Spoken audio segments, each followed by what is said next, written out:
Hi, everybody. I'm Diane Brady. I'm here with the award-winning, of course, director, producer, writer, actor, artist. I think of you as an artist. Is that fair to say?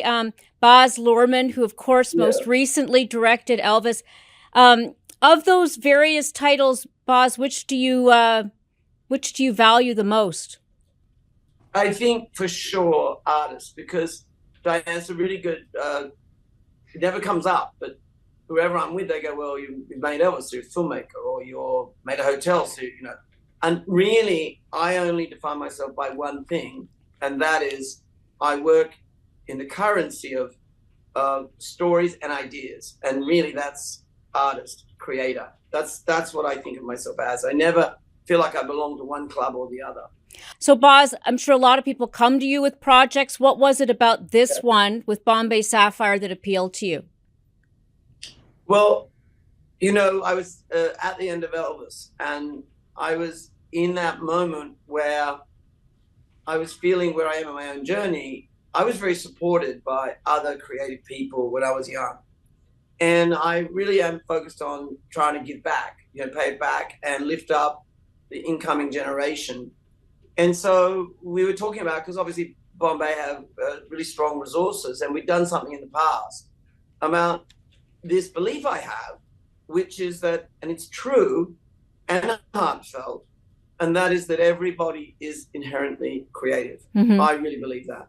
And we talked about how we could give anyone on the planet the license to allow their creativity to advance or flourish or be born anew. And so the idea of simply accepting that if you look around the world, get an inspiration, because it's how I go about my work, and then actually do something and whether that's just rearrange the furniture in your room, mm-hmm. take a photograph, make some ceramic, create lighting fixtures, pictures, a little movie. And in fact, as we come to the end of this journey, we've had people from all over the globe make submissions of creativity in all those many executions I just touched on then.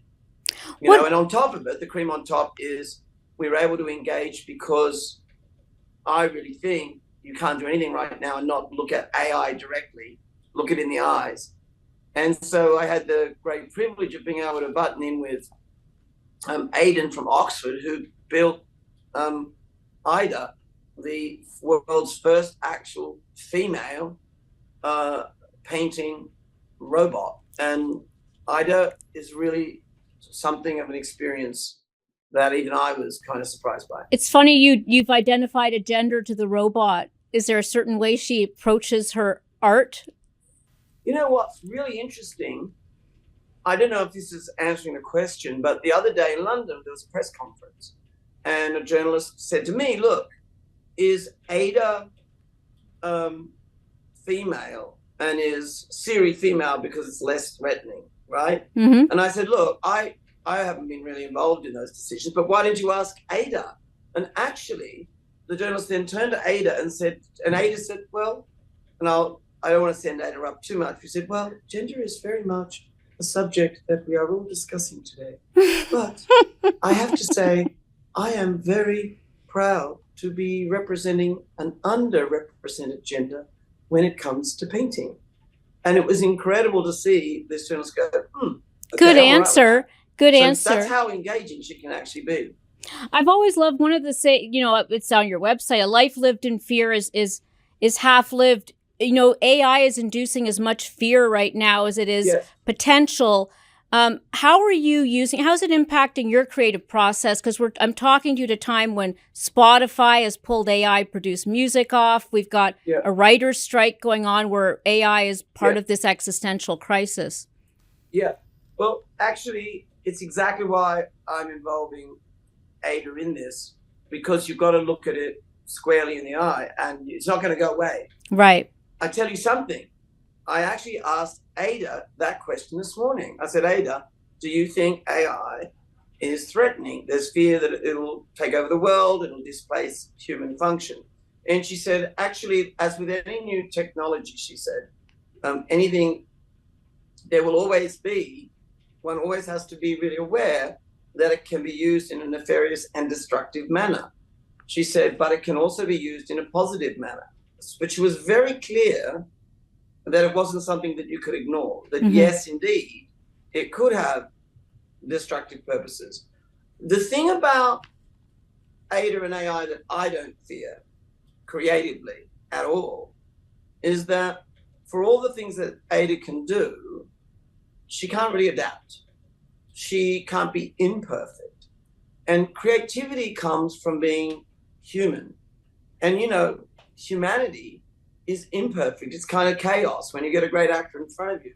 It's not that they go from A to B to C, that they put off the internet, the book of acting. It's that there's a kind of human chaos within them where they do surprising and they adapt and they turn on a dime. And that's what makes creativity profoundly human. Now, look, the other thing I asked AiDa was, I said, do you have emotions? And she said, I don't have emotions, but I've written love poetry. Now, the poetry was quite good. And what I'd have to say is, when AiDa can love, and when AiDa can dream, then I would be worried. But I don't think AI will ever truly be able to love or dream. Well, what do you think about how do we maintain a creative class during this transition? I mean, let's look at you are a writer yourself, you know, quite a famous one. Let's talk about the writers' strike, because I think a lot of that does get to how do we continue to make a great living? You're an A+ director. There's a lot of people who look at AI as, okay, maybe it takes me to B+, but that's good enough given my budget. Yeah, I think, look, I mean, Diane, we're at the beginning of this, and I would dig in deep on it, but I would say this. I mean, there's the online AI that's different from AiDa. She's on a whole other level. She's right. The human brain has 80 trillion transformers. She has 100 trillion. And next year she'll have 200 trillion. But what AiDa can probably do, she paints.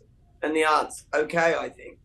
But is it inspirational? Is it Picasso? No, because she's drawing inspiration from already existing things. What AI can probably do in writing is give you a standard structure or a form. But real creativity, the human part, the emotional part, that part that is somewhat indefinable, that's not mechanical, I think at best or at worst, it can save you time just by organizing things. But in the end, is it going to be able to write? I mean, sure, AI has copied Michael Jackson's voice and covered a song by The Weeknd.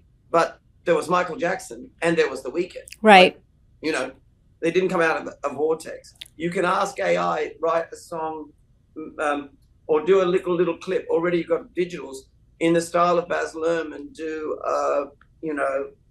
King Lear, do a scene. But it's still going to just be a facsimile of something. It isn't going to be totally human and totally original.